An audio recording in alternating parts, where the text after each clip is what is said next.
ಈಗ ನಾಳೆ ಕಾಂಗ್ರೆಸ್ ಎಲ್ಪಿ ಸಭೆ ಇದೆ, ನಾಳೆ ಬಿಜೆಪಿ ಇದು ಎಲ್ಪಿ ಮೀಟಿಂಗ್ ಇದೆ.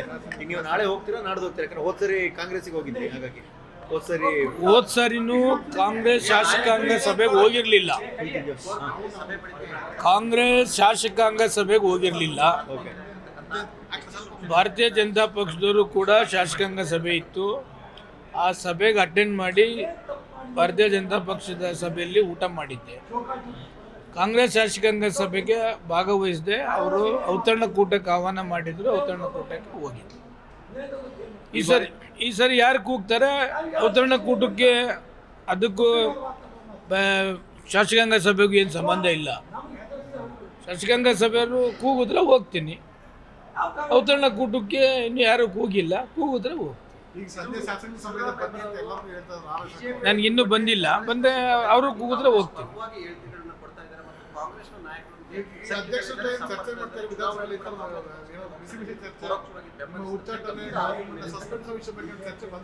ಅಧ್ಯಕ್ಷತ್ರ ನಾನು ಏನು ಚರ್ಚೆ ಮಾಡಲಿಲ್ಲ.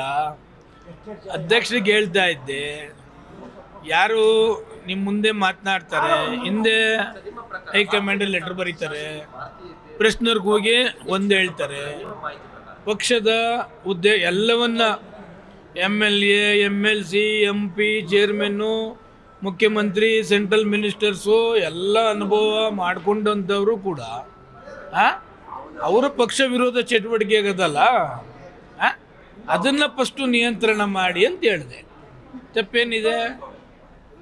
ಸುಮ್ಮನೆ ಫೋಕಸ್ ಶೋ ಕೊಡ್ತಾರೆ. ಈಗೆಲ್ಲ ಅವ್ರದ್ದು ಮುಗಿದೋಗಿದೆ. ಈಗ ಪಕ್ಷಕ್ಕೆ ಅಡ್ವೈಸ್ ಮಾಡೋದು, ಕಾರ್ಯಕರ್ತರಿಗೆ ಅಡ್ವೈಸ್ ಮಾಡೋದು.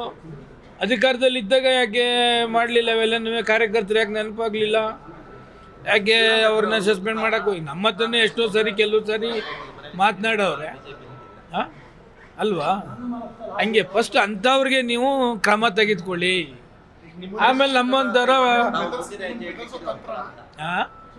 ಇಲ್ಲಪ್ಪ, ನಮ್ಮನ್ನು ಬೆದರಿಸೋದೇನೆ. ನಾವು ಗುಬ್ಬಿ ಮೇಲೆ ಬ್ರಹ್ಮಾಸ್ತ್ರ ಬಿಡಕ್ಕೆ ಹೋಗಬೇಡಿ ಅಂತ ಹೇಳಿದೆ. ಗುಬ್ಬಿ ಮೇಲೆ ಬ್ರಹ್ಮಾಸ್ತ್ರ ಬಿಡಕ್ಕೆ ಹೋಗಬೇಡಿ. ದೊಡ್ಡವರು ಮುಖ್ಯಮಂತ್ರಿಗಳಾಗಿ ಪದವಿ ಯಾರು ಅನುಭವಿಸಿ ಅವರು ಎಲ್ಲನೂ ಡ್ಯಾಮೇಜ್ ಮಾಡ್ತಿದ್ದಾರಲ್ಲ, ಅವ್ರನ್ನ ಕಂಟ್ರೋಲ್ ಮಾಡಿದ್ರೆ ಎಲ್ಲ ಸೆಟ್ರೇಟ್ ಆಗುತ್ತೆ. ಮಾನಸಿಕವಾಗಿ ಬೆಳಗಾವಿ ವಿಕಾಸಸೌಧದಲ್ಲಿ ಇದ್ದೀನಿ.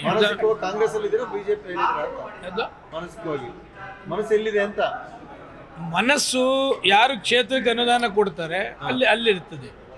ಕಾಂಗ್ರೆಸ್ ಸರ್ಕಾರ ಕೊಡಬೇಕಲ್ಲ?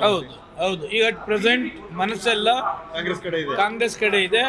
ಅನುದಾನ ಕೊಡ್ತಿದ್ದಾರೆ, ಕೊಡ್ಲಿ ಅಂತೇಳಿ ಅವ್ರ ಕಡೆನೂ ಹೋಗಿ ರಿಕ್ವೆಸ್ಟ್ ಮಾಡ್ತೀನಿ. ಅನುದಾನ ಕೊಡ್ತಾ ಇದ್ದಾರೆ, ಯಾವುದು ತಾಪತ್ರೆ ಮಾಡ್ತಾ ಇಲ್ಲ. ನಾನು ಆರಾಮಾಗಿದ್ದೀನಿ. BJP-ಅವ್ರಿಗೆ ಅದು ಯಾವುದು ನೆಸೆಸಿಟಿ ಇಲ್ಲ. ಅವ್ರು ಯಾವುದು ನನ್ನನ್ನು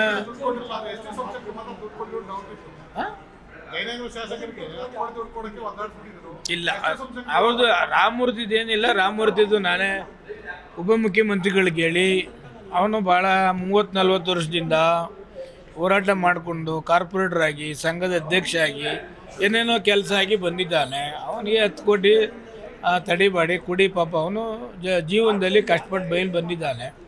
ಅವನಿಗೆ ತಡಿಬೇಡಿ ಸರ್. ಈಗ ನಾನು 646 ಕೋಟಿ ಕೊಟ್ಟಿದ್ದಾರೆ. ಈಗ ಅವನಿಗೂ ಕೊಟ್ಟಿದ್ದಾರೆ.